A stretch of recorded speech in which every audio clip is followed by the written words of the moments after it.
you. I feel very special with a microphone now. And Troy, man, that performance, I have no idea. You were so gifted. and I'm not trying to mock you or anything. I'm not trying to do James Earl Jones, what do you call that? Anyway, just my voice changed last night, and I look very old now, sound very old. I've taken so much cough syrup trying to suppress my violent cough. I don't even know whether I remember my presentation now. But I'm just going to try to do my best. I was just reading a sentence, and I was like, this doesn't make any sense. I got to read it again. It doesn't make any sense. I got to read it again. 3 times, still doesn't make any sense. Oh, we'll see what happens. So anyway, like Dave said, I've taught Chem 100 ever since I started. And I love the class. At the same time, I've always been very frustrated with it because of the way the students' attitude towards the class.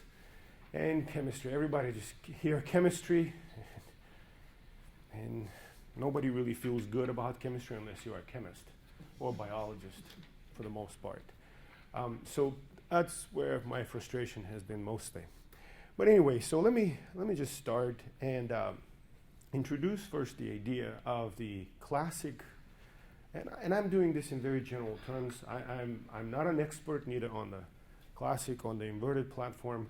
I just want to give a very general description and perhaps distinction between the classic versus the flipped platform. So the classic course platform, basically students come to class to acquire new information. The professor teaches the new information, presents that new information, gives examples, has discussions, and sends the students home so that they can practice and apply what they have learned in class. So that's in general, I mean, we can have a discussion more or less, but that's in general what it is, normal class. Now, the inverted or flipped course platform, from the name it suggests that it's the other way. So the students acquire new information at home, and they come to class so that they can apply what they have learned. My role as an instructor is to help them apply what they've learned, to help them fix misconceptions, to clarify certain material or certain topics that perhaps they're confused about. But that's my role. I do not present anymore in the class. I mean, that's just what I've done in the class. I have done my presentation before, meaning I'll tell you a little bit more about it. But that's the general concept. Students acquire the new information at home, they come, and I assume they're prepared. Now we're here in class to work. Okay, so why did I want to flip Chem 100? Well, it was already said that it's been frustrating for me. There's always about 10% of the students that are really invested, really involved in the class. The rest of them, for the most part, they're not. And they just come and sit, and a lot of them sleep, which doesn't bother me because they don't bother anybody, they just sleep in class. But what bothers me are those that text, and that really distracts me. And so I always have trouble with students that text or use computers for whatever other reasons. That I actually outlawed computer in my classroom for that reason, for my previous classes. Not outlawed, but forbidden the use of computers.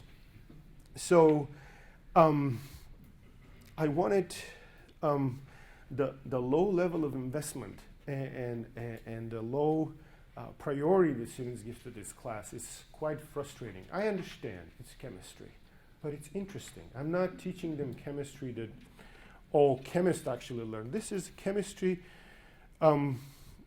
just so that we can understand the world around us. But still, there's very little interest. So anyway, that's one of my reasons. Just wanted to help the students be responsible for their own learning rather than me trying to push knowledge into their heads. And perhaps, in the words of Elder Bednar, could explain a little better what I really mean. One of my goals is Are you and I truly agents who act and seek to learn, or are we waiting to be acted upon and relying exclusively on other people to teach us? That really helps me and helped me make the decision to try the flipped classroom, because with that platform, I can actually try that. And I could teach the students how to do that better. So in order for me to tell you what I've done and how is it different from my previous class, I wanted to tell you what I used to do in my regular class. Before every class, I have a preparation assignment. Preparation assignment was a written assignment they submitted in Canvas, which included 3 to 5 questions, problems, or topics that they need to prepare. And then they submit their assignment, which is graded. When they come to class, I start my presentation. I lead my presentation with a PowerPoint presentation. Okay, just redundancy. But PowerPoint presentation, I include tons of questions, anywhere from 10 to 20 questions, discussions during class. Sometimes I have demonstrations. I can't really have many because the classes are not equipped for smoky things or things that students sometimes wonder, is this poisonous? I don't know. No, it's not. It's not really. But excuse me. Sometimes I use videos. We solve problems at the board. We solve problems in class. So I actually help with my TA, walk around and help students solve problems. So this is what happened during my class. After class, immediately after class, I've given them a timed 5-minute quiz in Canvas. They have 3 questions. They need to answer them usually within 5 minutes. And just to keep them current with their preparation. And I also started giving them homework. The last time I taught the class as a classic course. I started using Mastering Chemistry, which is an online homework service.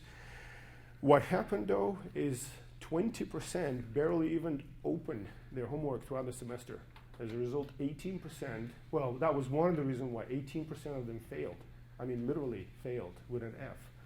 It was so discouraging. That was one of the reasons why I decided I have to do something in order to help.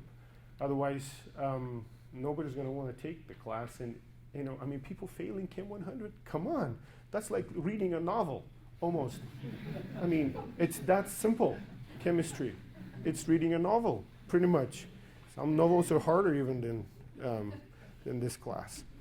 So, and lastly, I have 5 exams. Every 2-3 chapters, I give an exam so that I can make it easier, so it won't be so challenging.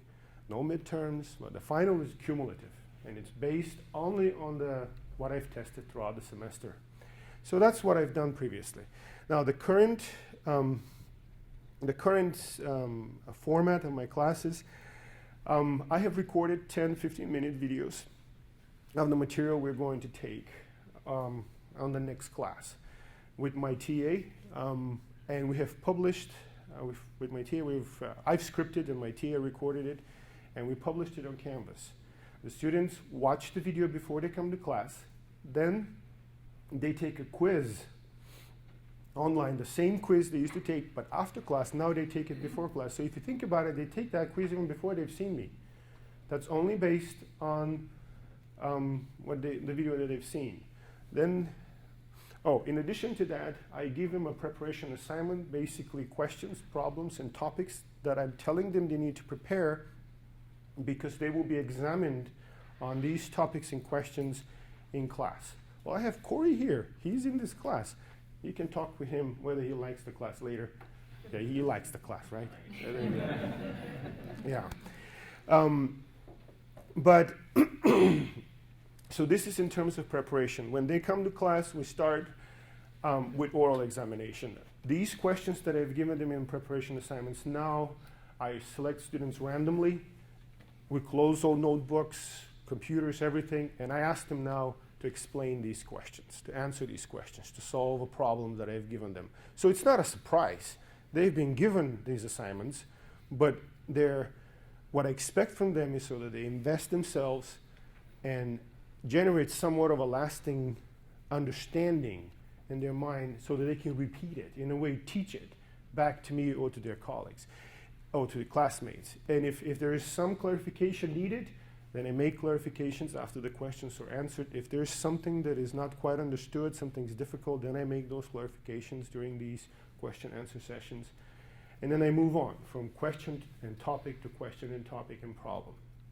This usually takes about 20 to 40 minutes. After that, what I do is we can either have a discussion or a demonstration, or we start doing mastering homework. And I and my TA are helping them out.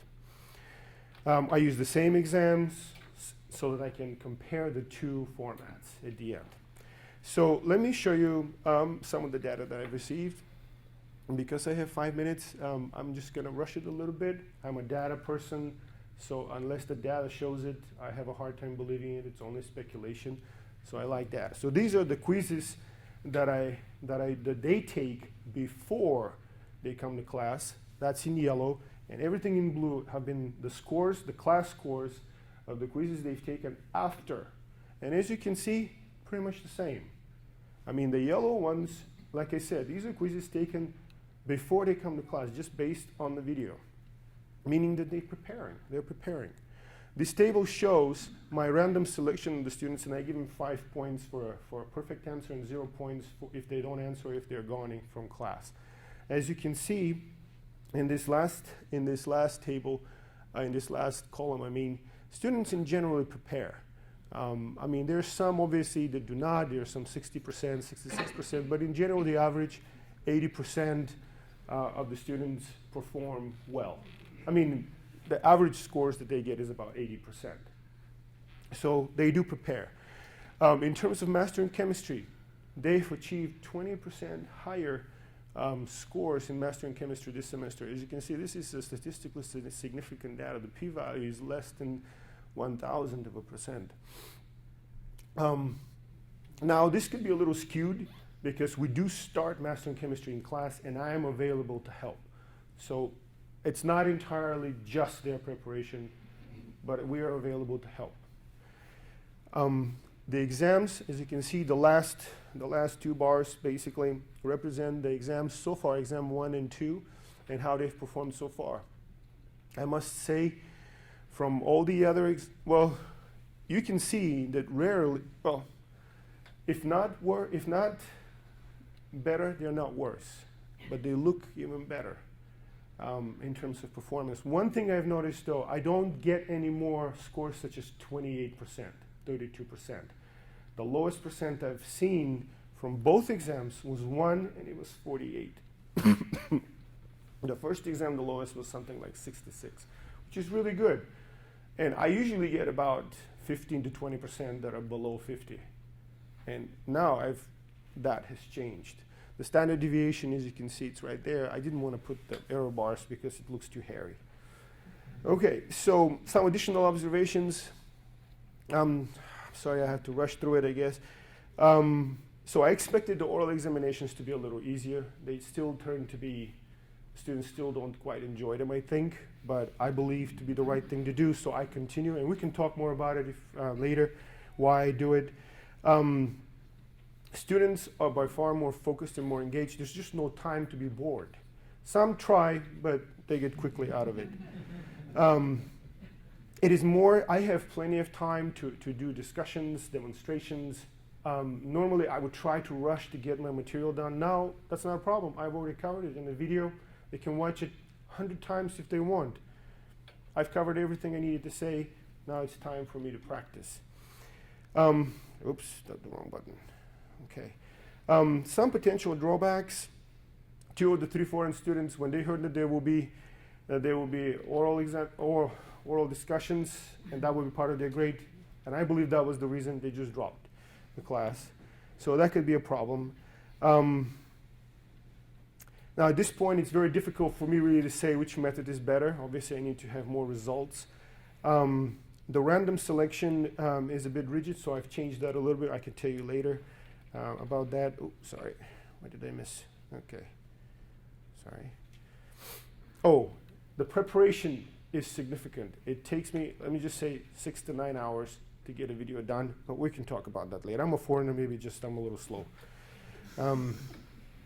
So in general, I prefer this method of approach. It just teaches the students the responsibility of owning their own education. They pretty quickly understand that if you don't come prepared, you're not going to succeed very well. 20% of their grade, and I'm considering making it higher or lower, I'm not sure which one works better, is basically preparation, oral and the quiz. Some benefits here, I'm just going to open them for you because I'm out of time. I have a lot more time to discuss things, to apply things. And once it's developed, it can very easily be converted to online or a hybrid course. And I don't want to finish without giving thanks to the Center for Teaching and Learning, for my TA, Kaeo, who's doing the recording, and for my departments and colleagues. So thank you very much.